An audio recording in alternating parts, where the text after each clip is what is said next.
Greetings, I'm the Political Ferret. Let's enter the a bit more strange parts of politics and let's have a talk about the cold hard truths about Kekistan. First, a short overview. The Kekistani claim to be descendants of an old culture located in the then fertile lands of a place we know today as Iran.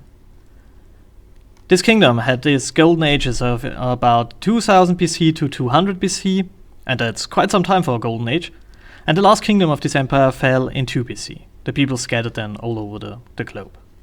So, before we can go on and thinking about Kekistan, we have to talk about nations, minorities, ethnicities, because they are here, but why?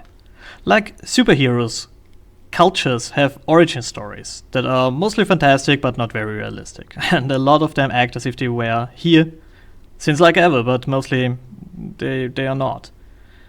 Let's take Italy for an example. There was no historical Italy in the ancient world. There was Rome, and there was a bunch of town-states there when Rome lost all its powers.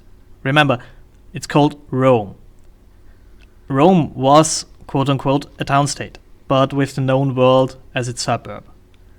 But let's say it had traditions to build empires around towns and called it in the name the town started.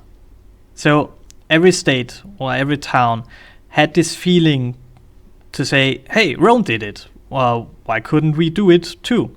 I mean, why subjugate to another town that's just called capital when we can be the center of an empire?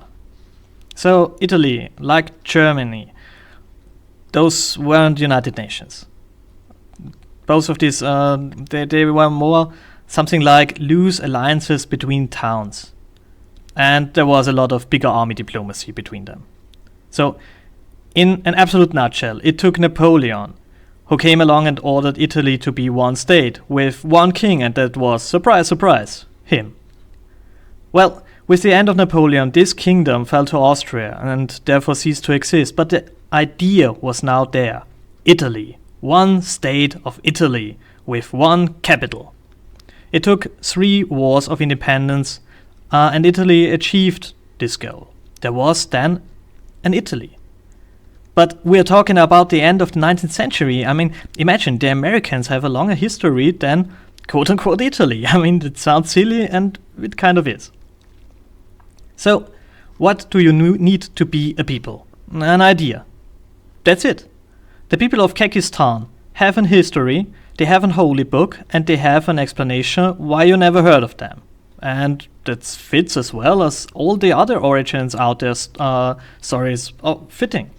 I mean, the people of Kekistan are in a sense refugees, they say. The people of Kekistan are an oppressed minority, they say.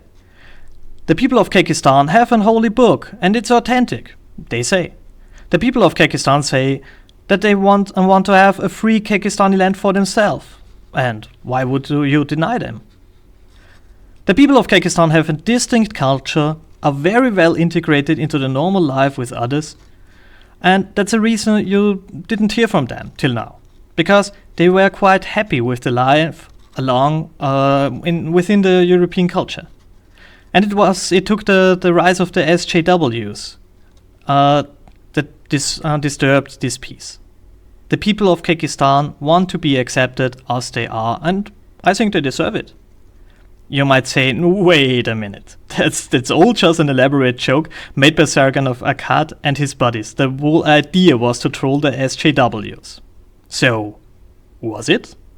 Well, was the idea of Italy just an idea to troll Austria? Tell that to Giuseppe Garibaldi.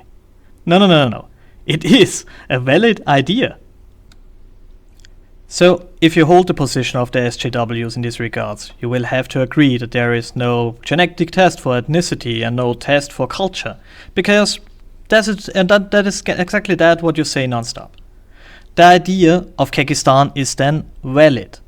Every critic against it is, in your own word, racist. You will have to accept everything that the Kekistani people do, say and want, because this adds to diversity. And it doesn't matter that there are just about 200 of them out there. Because the less, or the smaller a minority is, the more it needs help, isn't it? Kekistan is, by our right now, let's say, a bit screwed up standards, a valid idea. As silly as it sounds, it's legit. You could doubt the history, the belief system, the idea that something of this stuff existed before 2017, but if you do, you would have to do the same thing with more or less everything, from national borders to religions like Islam. Everything is then in doubt. If you disregard the Kekistani people, you discriminate against a minority that is not accepted. Do they have to be accepted, an accepted minority? Let's take a look to Angola or Slovakia, where the Islam is not an accepted minority anymore. And I heard a lot of screaming about it's absolutely unacceptable to not accept a minority because this is the biggest oppression of all.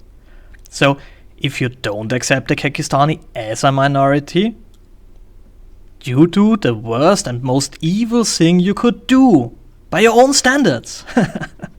Sargon of Akkad produced here an absolutely masterpiece. It's basically the Jedi census phenomenon brought to the next level.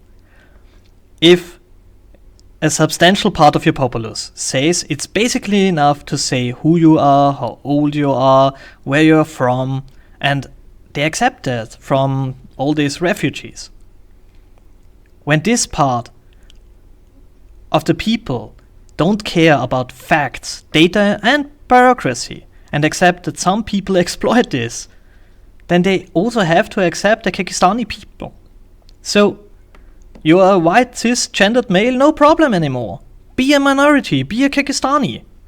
And you then can say, whenever some social justice warrior disagrees or simply won't listen to you, that she is just a racist.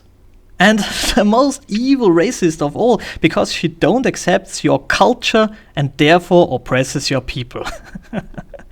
God damn it, it's absolutely gold. This could be the Principia Discordia of our times. Thank you for that, Carl, and Shadilay, sisters and brothers, Shadilay.